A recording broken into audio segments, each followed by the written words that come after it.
Hey guys, welcome back to the channel. And today we are talking Poppy's Patina Bedliner. We've done a video of this in the past. We've got a little bit different, a big different project, specifically this beast behind me. And we're gonna be giving it, or at least most of the areas, a spray of the Poppy's Patina Bedliner. Let me show you what we got. We'll get into the video. It's not gonna be a long drawn out video. I just wanna go over some highlights, some tips, some tricks, because I know when I'm looking for videos, that's all I'm looking for. All right, so here's the project. This thing has been painted in a satin black. And as you can see, we've already started scuffing this thing up. That is step one. But this is the product right here. It's the Poppy's Patina Spray On Bedliner Kit. It includes the bedliner, the sprayer, the activator, everything you need to spray 1 gallon of product. Now, clearly 1 gallon isn't gonna do this thing, so we have done quite a bit more of that product, but it starts with the prep work. What I mean by prep work is these areas here, I'll show you, they're all smooth. Just like your truck bed or paint or anything else on a truck, it's all smooth. Well, in order to etch or to get that product to bite into that surface, you need to scuff it up like we have done here. You can do it with Scotch-Brite pads, some coarse SOS pads, some sandpaper if you aren't going too aggressive. You don't want to sand through the paint itself and bare metal. But yeah, these nylon cut brushes, you can get them on Amazon. They're pretty cheap. I'll put the link down below. Those work amazing. Now, we're trying to not spray the corner trim pieces because, as you can see, I'd like some definition there and some detail. And, well, that makes it a bit more of a challenge. All right, so the next thing is the weather. Clearly, if you're inside, it's better. We're not spraying this behemoth inside. It's way too big. It's summer up here in Maine. We either get super hot, humid days. It could be raining. You just don't know, so you have to plan accordingly. Now, the prep work, it doesn't matter. Like I said, I'm out here. It is what it is. We're going to get this thing all scuffed down. Then, then we're going to wash it, okay? But as far as the actual spraying of the product goes, there are a few things you want to pay attention to when it's hot. For instance, behind me, you can see there's a part of it in the shade and a part of it in the sun. I do not like spraying this or any paint products in the sun when it's above like 70 degrees, 80, 90, humid. Because what happens is, as that product's spraying out of the gun, it's actually drying in the air before it even hits the surface. You're not getting that good adhesion. It's gonna look different than the shaded cool areas. Your metal gets super hot. It dries too fast at the end of the day. So you have to plan accordingly. If you're gonna do this in a very hot environment, especially outside like we are with this one, you gotta watch the weather and plan for a cooler day, a cloudy day ideally, not rain, but just cloudy, overcast. So we're just doing all the prep work today. We'll get into spraying another day, which it'll all be in this episode. But anyway, the number one step is to scuff this thing down. The second thing is gonna be tape off any areas that you don't want covered. Excuse me. Use a tape that is going to come off easy and you don't have to battle with taking adhesive off. So some sharp line tape for painter's tape or anything else that you need. This one here is a little more forgiving as to how we're doing it. And then another thing I wanted to mention about the product and spraying it. Now it comes with what they call like a Schultz gun. So that gives you your textured finish, okay? That's gonna give you your bedliner finish. If you were looking for a more, like a thinner finish, I've seen guys spray it through like an HVLP, regular automotive paint gun with a big fat tip on it, something for like a real heavy primer, and it gives them a smoother finish. We're looking for a more rough finish. Another thing that changes the way it sprays is how close you are. If you're spraying, 8 inches away versus 2 feet away, it's gonna look completely different. So try to stay consistent with how you spray. So with that being said, I'm gonna finish prepping this thing. Then we'll get into taping and actual spraying of the product. And I'll talk about a little bit about how we're spraying it and why we're doing what we're doing. I wanted to show you and or mention one thing about like seam sealer, or if you have any seams or anything like that, look for like rust bleeding or anything like that. Because you wanna hit those seams now and put a little bit more seam sealer underneath that bed liner so it blends right in and you don't even see it. All right, we got this beast all scuffed down, as you can see, and she is just about ready. A couple things worth noting. This is brand new paint, or fairly new paint. It's never had any chemicals on it whatsoever. So it's raw. I'm not worried about waxes or anything else on that. We still gotta wash it, so that's next. We're gonna wash this thing down, rinse it off, get all that dust off of there, get the pollen and everything off the roof so it's not running down when you're trying to shoot it.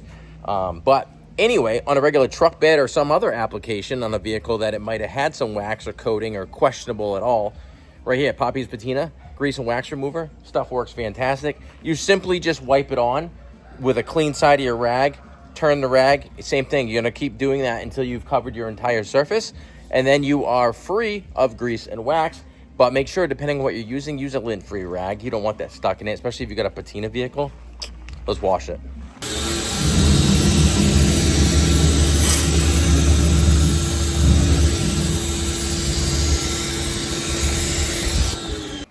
Sorry about that, wash my phone a little bit. All right, we are all washed up now. Once this thing dries, which in the summer weather up here isn't gonna take very long, we're gonna go through with our seam sealer and touch up any spots that may have shrunk over time.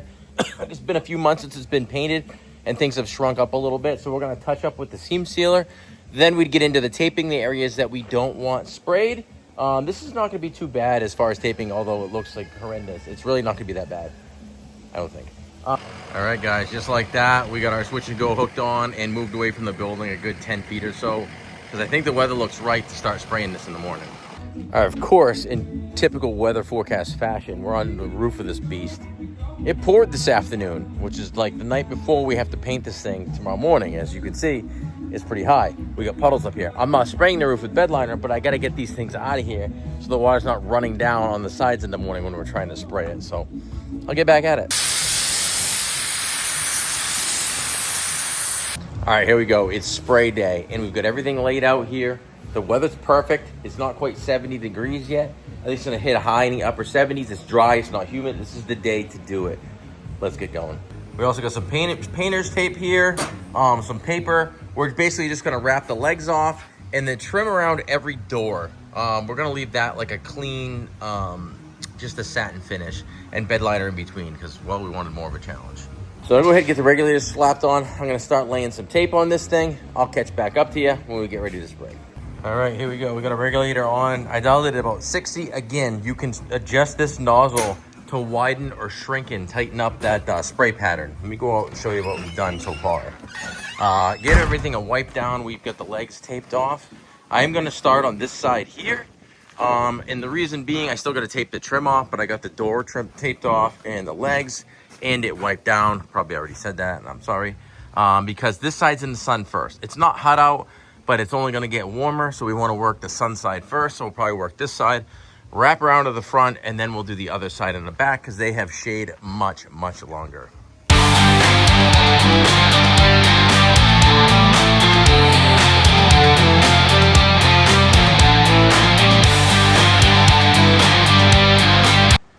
All right, as you can see, it's a time-consuming process, all the taping, but I think the contrast between the smooth satin and then the satiny glossy finish of the Bedliner, it's gonna look really nice. It's gonna pop. And then the aluminum doors that go on that. I'm gonna continue. All right, hour and a half later, we have this baby completely taped up, or at least everything we don't want Bedliner on. We're not caring about the overspray inside the openings of the doors. It's all gonna be covered with finished trim and everything else. You'll never see it.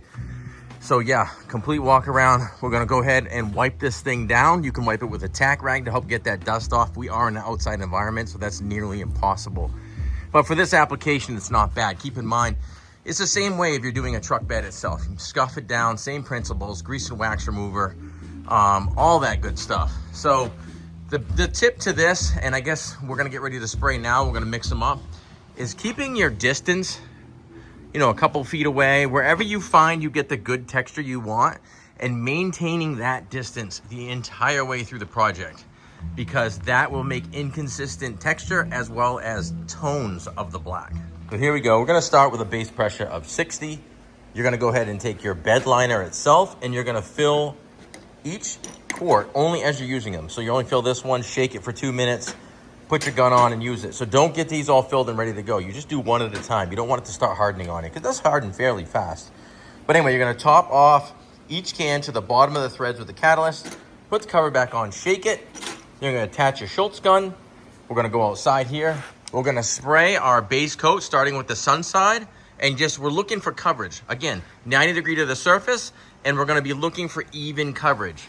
The first pass, essentially, is to get everything covered. Sometimes you can just do it in one pass. You might have to just get it covered, go back, pull the gun away, drop the pressure a little bit. They'll give you more texture for a second pass. Whatever you do, just be consistent around the whole box or truck bed or whatever you're doing. Now, highly recommend a mask, like organic vapor or whatever you got. That one's pretty nasty, but because it does smell, it does have an odor. If you're inside, it's definitely a must. If you're outside in the outside air with a breeze, not as big of a deal, but we're still gonna wear one. Oh yeah, gloves. Unless you wanna be really working this off your hands, put some gloves on as you're doing it. Cleanup, I believe the cleanup is lacquer thinner or something like that.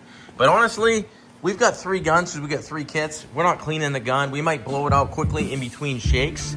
But that's it. We're gonna toss the gun because they're I guess I consider them disposable.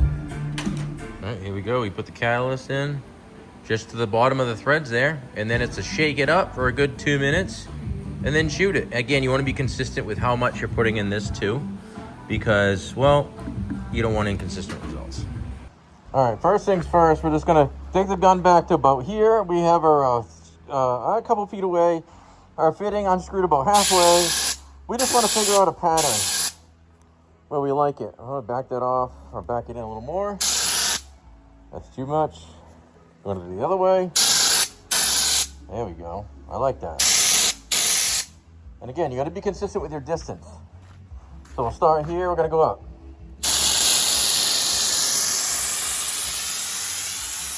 All the way up. Actually, you can do this.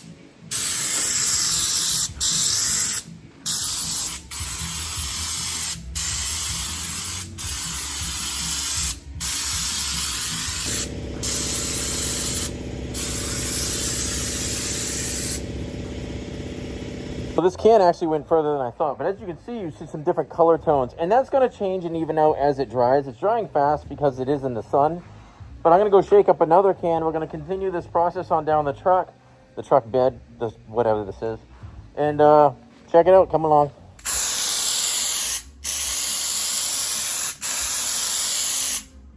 This is the side we did first. As you can see, she's setting up now. We just finished spraying this side. This is what I would consider the coverage coat. Now that we did this first, then we did this, we're gonna go back to this one now that it's flashed off, especially in the sun. We're gonna drop our pressure a little bit. I'll probably go down to 50, we're at 60 now.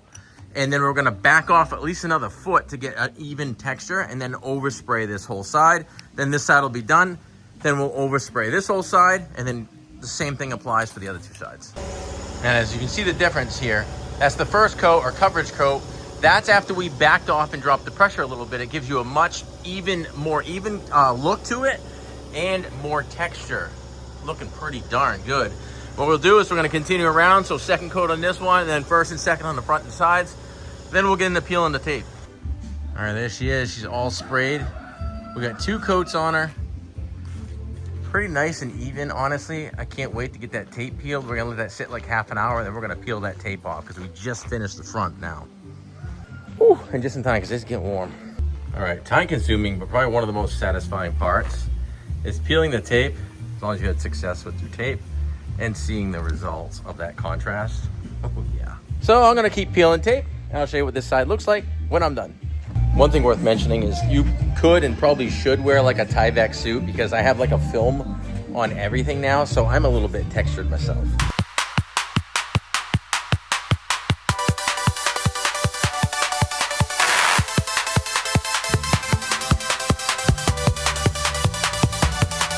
All right, you ready? Here's the reveal. That looks good. I like that contrast. And honestly, the more I use this product, the more I get used to it. And it's probably the same with most bed liners. Get a coverage coat first. Just worry about getting it covered.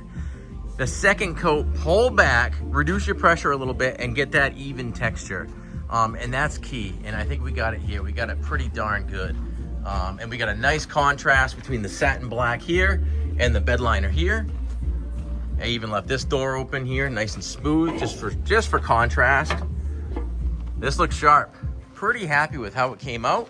Now we can move on to the next step, which is getting doors installed and lighting and solar and everything else. That's cool. Let me get you a closer look of the bed liner. Texture, it's a nice texture. Like I said, we pulled back to get that. So if you like the video, you like to do it yourself videos and like the how-to videos, drop a comment and let me know you want to see more stuff with Poppy's Patina. We do like their products. We use their chassis paint. We use their wipe on clear coat as well as spraying bed liner, and we've had great success with it. So I want to thank you for watching. Hit that like and subscribe. Scott Flip Customize.